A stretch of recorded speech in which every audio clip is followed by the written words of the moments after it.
నీ ప్రయాస నాకు అప్పగించు, నీ శత్రువులు నాకు అప్పగించు, నీ విరోధులు నాకు అప్పగించు, నువ్వు ఏ విషయంలో దుఃఖపడుతున్నావు నాకు అప్పగించు, నీ భార్యాభర్తల మధ్యలో ఉన్న సమస్యలు నాకు అప్పగించు. సంతానం లేదంటే అది నా సన్నిధికి వచ్చి ప్రార్థన చేయడమే అప్పగించడం. నాకు అప్పగించు, నీ చింత యావత్తు నా మీద మోపు, నేను నీ కొరకు చింతిస్తున్నా. మనకు ఒక శుభవార్త, మన కొరకు చింతించే దేవుడు ఉన్నాడు, మన కొరకు ఆలోచించే దేవుడు ఉన్నాడు, ఎదవరాల గురించి ఆలోచించే దేవుడు ఉన్నాడు, కన్నీటి బాష్పాలు తుడిచే జాలిగల దేవుడు ఉన్నాడు. నిన్ను హక్కును చేర్చుకొని నిన్ను ఉన్నతమైన శిఖరానికి తీసుకుని వెళ్ళే నీ దేవుడు నీకు తోడుగా ఉన్నాడు. అనాథగా ఉన్న నీకు తోడుగా ఉన్నాడు. తండ్రి లేని బిడ్డవైన నీకు తోడుగా ఉన్నాడు. ఆయన సహాయకుడుగా ఉన్నాడు. అవును ప్రియులారా, ఏవో దురలవాట్లు, ఏవో చెడలవాట్లు, ఏవో రహస్య పాపాలతో బంధింపబడి ఉంటే ఆ బంధకాల్లో ఉండకూడదు. డాడీ ఉన్నపాటు నీ దగ్గరకు వస్తున్నాను, ఇవన్నీ నీకు ఇచ్చేస్తాను ప్రభువా, నా బ్రతుకు మార్చు ప్రభువా, నూతన మనసు, నూతన హృదయం, నూతన స్వభావం అంటే అవన్నీ దేవుడు సిలువ చోటును మరుగుపరిచి నీకు ప్రశస్తమైన వస్త్రాన్ని, పరిశుద్ధ వస్త్రాన్ని నీ దేవుడు ధరింపజేస్తానంటున్నాడు. హల్లెలూయా.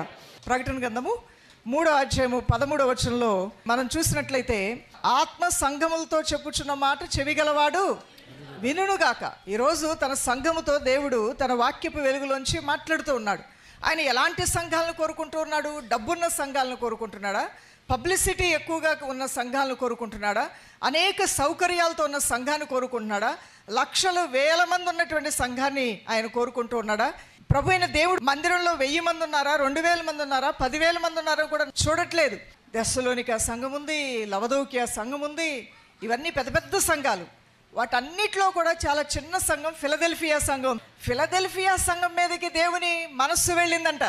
ఆ సంఘం వైపు దేవుడు ఆకర్షింపబడ్డాడంట. ఫిలదెల్ఫియా సంఘాన్ని దీవించకుండా ఉండలేకపోయాడు. ఫిలదెల్ఫియా సంఘం గురించి మంచి మాట మాట్లాడకుండా ఉండలేకపోయాడు. ఎందుకు దేవుడు ఆ సంఘాన్ని అంతగా ప్రేమించాడు? ఏం చేసి ఉంటారు వాళ్ళు? దానికి గల కారణాలేంటి అనే విషయంలోకి వెళ్తే, ఇక్కడ ఫిలదెల్ఫియా అనే దానికి అర్థము బ్రదర్లీ లవ్, సహోదర ప్రేమ. మిక్కటమైన ప్రేమ దేవుని పట్ల కలిగి ఉండి తోటి వారి పట్ల కూడా సహోదర ప్రేమ కలిగి ఉన్నారు. ఒకరినొకరు ఖర్చుకోవటం వలన పాడైపోతారన్నది బైబిల్ గ్రంథంలో.